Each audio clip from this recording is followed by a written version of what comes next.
They let me pick. Did I ever tell you that? Choose whichever Spartan I wanted.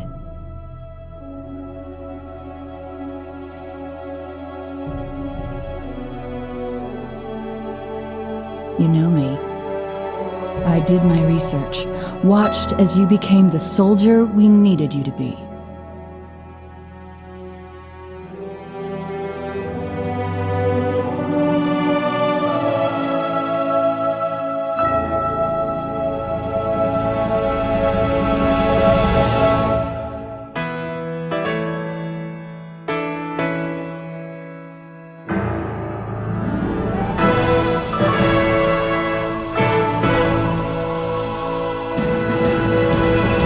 Please, don't shake the light bulb. On the blood of our fathers, on the blood of our sons, we swore to uphold the covenant, even to our dying breath. Earth is all we have left. You trust Cortana that much? Your Honor, just been in!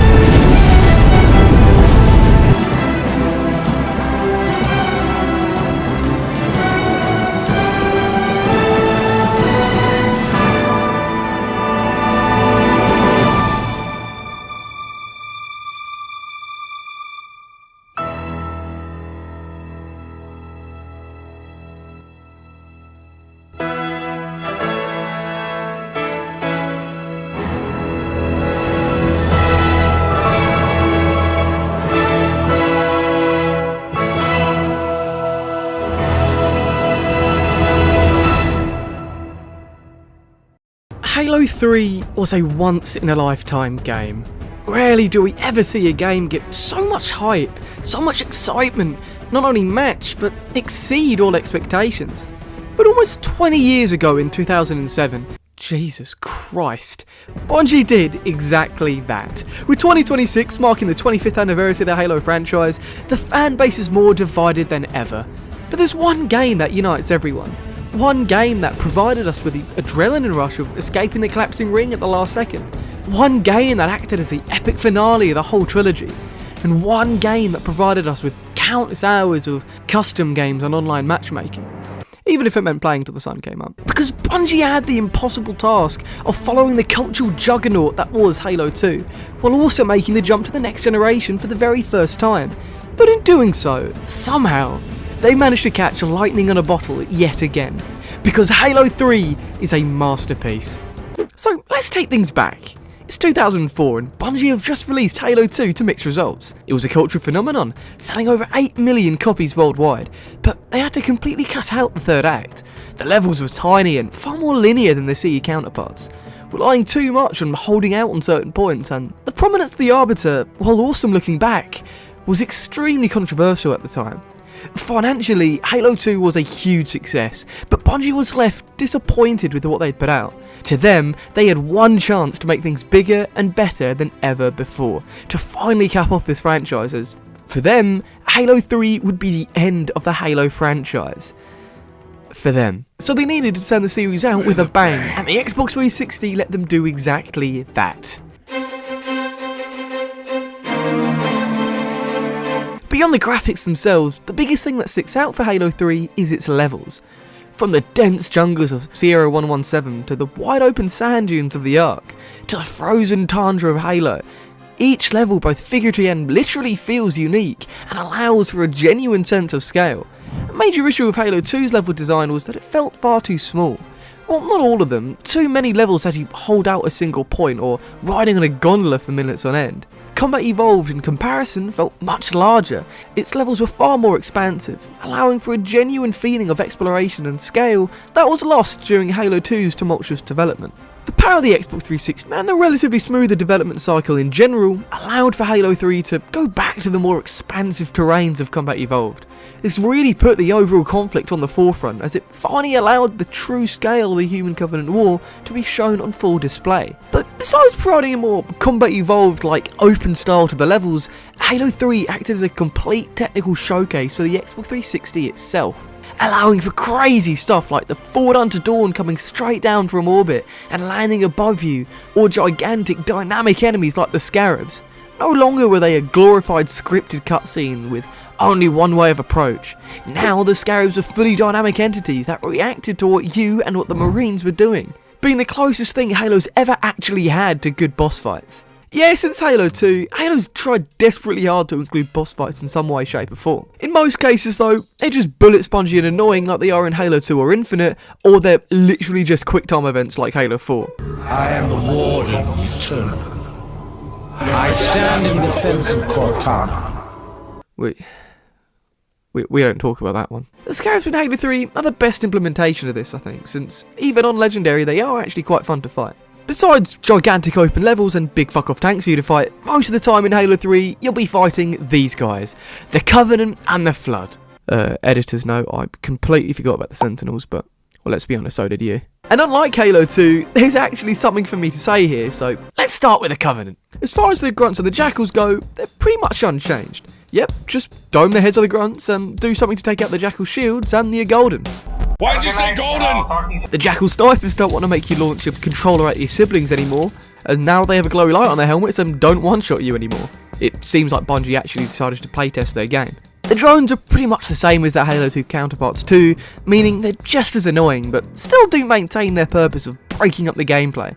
Though I'd argue that another enemy does this better, and I'll speak about them in a second. The Hunters are also pretty much unchanged too, but honestly, after Bungie removed one-shotting them with a Magnum or Sniper in Halo 2, they're pretty much perfect, so I'm not bad about it. There's a bit of a theme with both this game and Halo 2 that not much of the Covenant's gameplay loop changes between games bar some tweaking, and I think that's a testament to how much Bungie got right with Combat Evolved.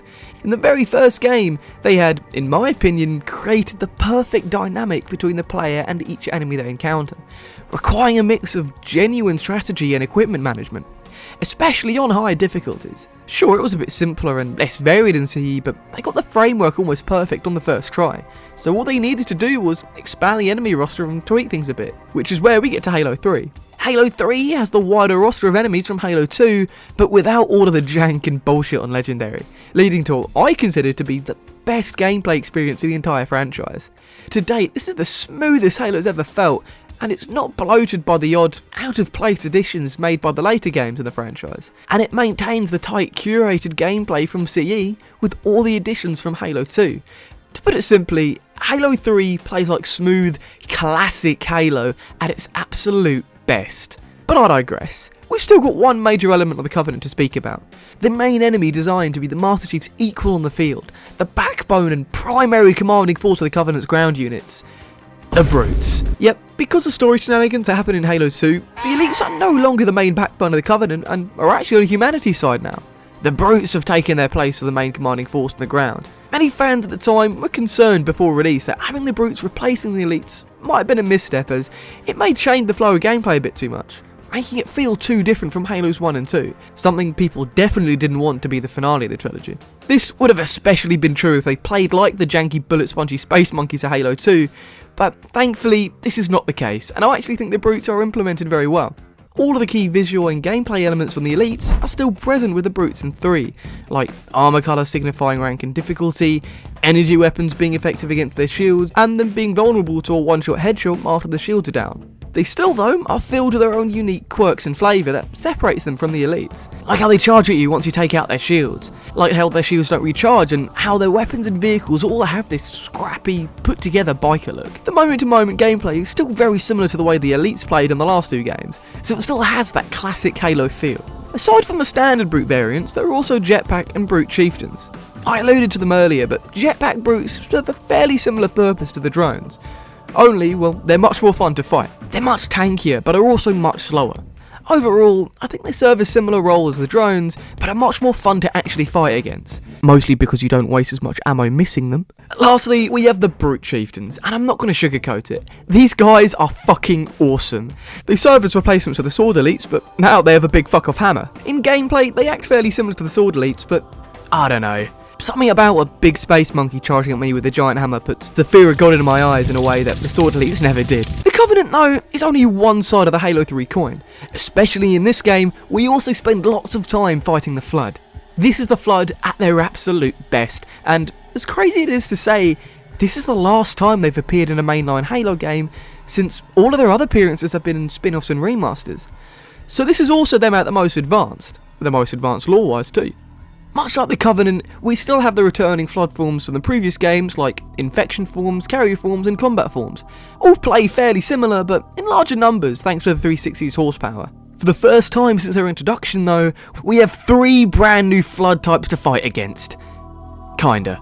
They're all actually the same Flood Pure form that has the ability to shape into 3 different variants. The Stalker form, the Tank form, and the Ranged form. The Stalker form is the least interesting of the 3 as they mostly just shift into it to go from A to B.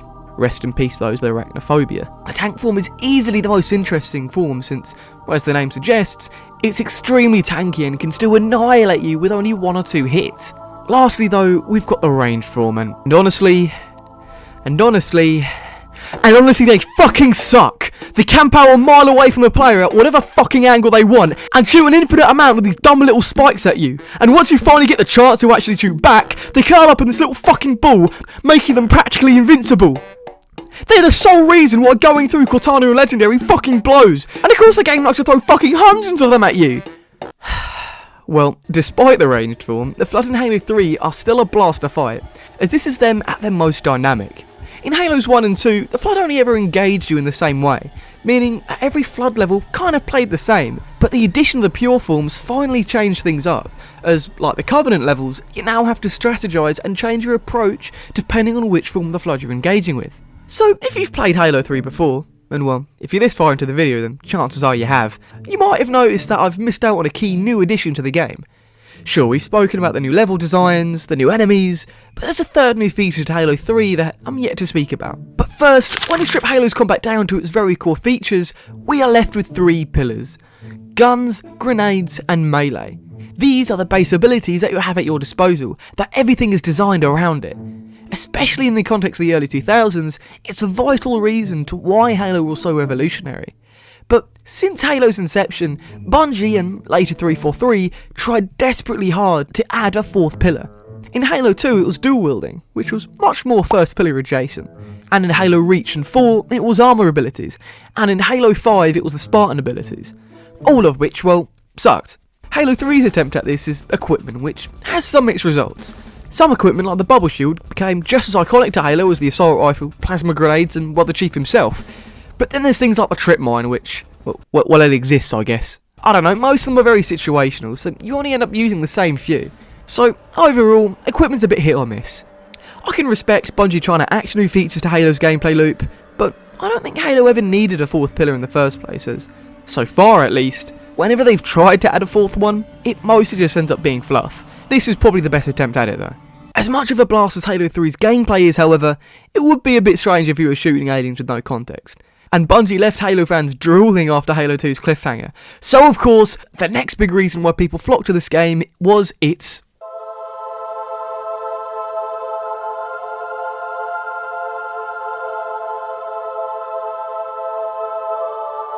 So Halo 3's story is a bit of a weird one.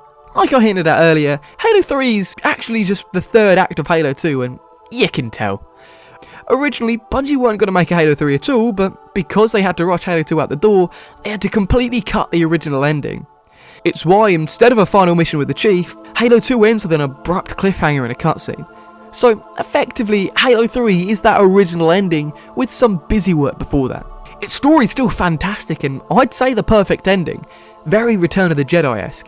It's just that not much really happens until the midpoint of the game, where the story really picks up. To put it simply, the first few missions is just the Chief and Army dicking about fighting aliens in Africa, until you watch one of the best cutscenes in the entire franchise and the story goes back to being the literal Shakespeare from Halo 2.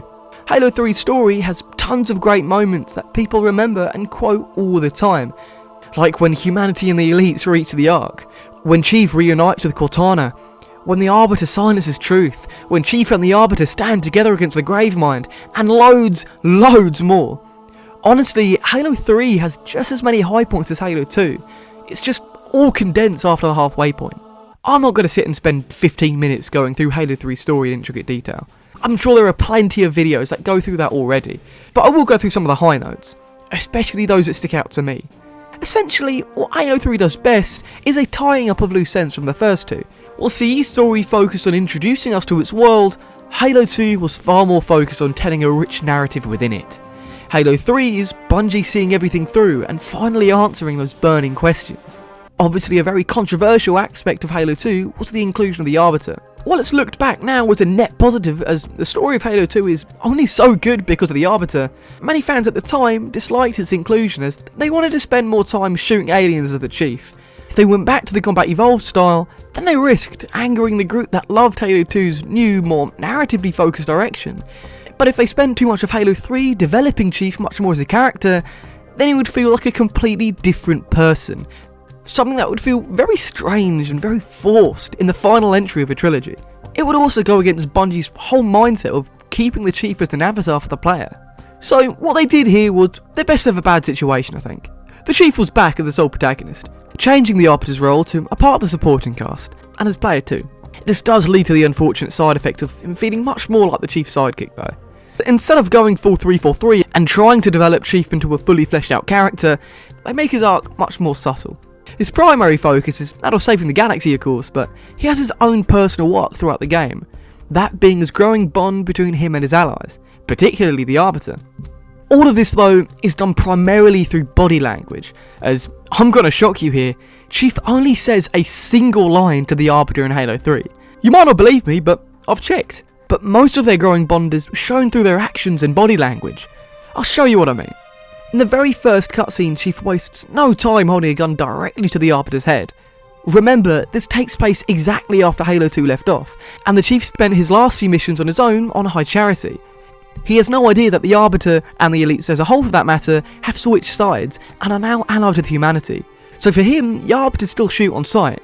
But by the midpoint of the game, during the previous mentioned goated scene, and where the Chief says his only line to the Arbiter, Chief stands forward. He lets his guard down, relaxed, vulnerable as he puts his gun away, and has his back exposed to the Arbiter. This clearly shows that, after fighting through each level together, the Arbiters earned Chief's trust. It's important to consider that Halo 3 wasn't mocapped. Every character in every cutscene was moved by the dev themselves, so this had to have been done on purpose. Similar growth can be shown from the Arbiter. As I'm sure you can remember in Halo 2, Chief was the Arbiter's very own supervillain, as he blamed him for his failure in the first ring. By the time we get to the opening of Halo 3, things are still quite tense. Like the Chief though, he learns to trust and later respect the Master Chief, as they fight side by side, and stuck by Chief to see things through to the end, even after his own fight against the Prophets was over. Master Chief and Arbiter's arc is brilliant, and I think what makes it work so well is how subtle it is. I mean, the whole point of the segment was how it's unspoken, but it really lends itself into how the Chief is a vessel for the player.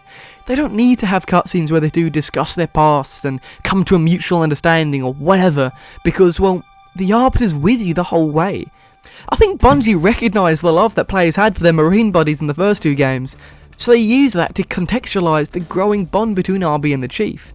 You had just as much time to bond with RB as the Chief did. This also let players completely ignore it if they wanted to. A lot of people just wanted to play Halo just to run around and shoot stuff, which, you know, fair enough. Now, aside from the A-plot of one final stand against the Flood and the Covenant, which is fucking awesome by the way, I want to quickly touch on something that pretty much the entire trilogy was hinting at. So, if it wasn't hinted at enough, humans are clearly the Forerunners. I mean, they obviously aren't anymore, as the Forerunners have been retconned into being a completely different race in Halo 4, but they clearly were originally. Bungie kept throwing subtle hints at us, like how the Forerunners were completely wiped out after they had to use the rings to stop the Flood, how humanity is clearly the only race able to activate Forerunner facilities, how some secret about humanity will completely dismantle the Covenant's religion, which is why the Covenant is at war with them in the first place, how 343 Guilty Spark refers to every human he sees as a Reclaimer. The key's in the name, Reclaimer. And how Guilty Spark literally fucking says it at the end of Halo 3. You are the child of my makers, inheritor of all they left behind. You are Forerunner. I mean, come on! I mean, how cool would it have been for the Didact to come out of his orb and reveal himself as an ancient human? But never mind, we got some generic Star Wars guy instead. Now, I couldn't make a Halo 3 video without bringing up its kick-ass multiplayer. Well, I tried, but Master Chief himself threatened he'd throw my Xbox off a cliff if I didn't, which... Well, I guess that wouldn't really matter anymore. Now, you'd think that Bungie wouldn't be able to match the phenomenon that was Halo 2's multiplayer. I mean, it literally was lightning in a bottle. They had revolutionised the whole idea of what online multiplayer gaming even was. But like pretty much everything else about Halo 3, they had made it better. There were new maps, new modes, and a similar ranking system, but everything else had been improved from the ground up to emphasise one thing: community. It's something you don't really get with multiplayer shooters nowadays, but Halo 3 tailored everything in its multiplayer around fostering a dedicated, long-lasting community. It's something that people still look back on fondly today, and it's the thing that all the longest-lasting multiplayer games share. Pretty much every new system worked in tandem with each other to cultivate a thriving multiplayer community, even stuff as simple as the customization. Unlike the soulless customization of modern Halo and most shooters in general, you didn't earn cosmetics through a battle pass or spending a third of the game's entire price on a single armor set or skin. A few years ago, people would say that as an exaggeration to make a point, but we're actually at that point of the game prices now, which is fucking mental. No, in Halo 3, retail price got you the full game, cosmetics included. I know it sounds like an insane concept today, but in Halo 3, you earned cosmetics in-game through doing things like completing challenges, finishing the campaign on Legendary, ranking up, and other similar things. This meant that having a cool, unique armor set was an actual flex. All of this leading up to the biggest flex of them all: Recon armor. The most exclusive of all Halo armors, which could only be obtained by recording yourself doing something impressive enough or funny enough for Bungie to give it to you themselves. This on its own spawned its own subculture and legends around the armor and the few that had it, with plenty of fake tutorials on how to get it yourself, of course. But I've saved the best for last.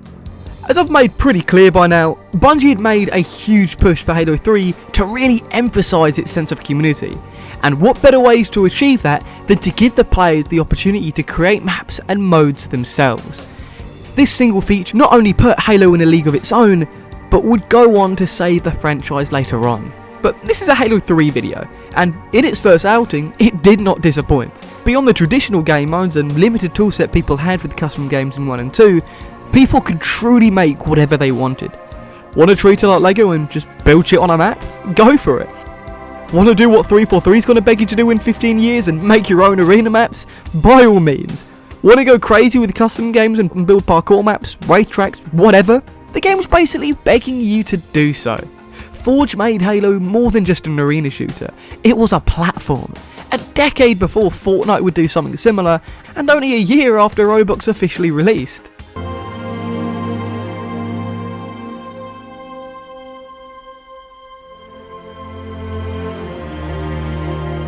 Halo 3 is the greatest Halo of all time. While CE laid the groundwork of the series and Halo 2 told an incredible narrative, Halo 3 was the full package, without any compromises. It managed to achieve what few games ever could, and ended a trilogy in an exciting and satisfying way. It was a technical showcase for the Xbox 360, and it completely revolutionised the idea of what a multiplayer shooter could even be. But it was also the beginning of the end for Halo. While fantastic games certainly followed it, it was the last game that provided the classic, unaltered Halo gameplay loop. ODST didn't have a multiplayer mode, Reach made radical changes to the multiplayer, 4 and 5 did that and completely butchered their campaigns, and Infinite completely tarnished the last chance Halo had of ever getting back into the mainstream. Its gameplay was fun, and its campaign was decent, sure, but its multiplayer had barely enough content at launch to keep its own player base for more than a month. Its campaign was an unfinished first half that will never get a satisfying conclusion to, and its in-game store was some of the most egregious and frankly insulting prices I've ever seen. Halo Infinite failed because it wasn't like Halo 3. Not because Halo can't change, not because the game has to play and look exactly as it did in 2007, but because Halo 3 didn't compromise. Because Halo 3 is a masterpiece. Thank you for watching.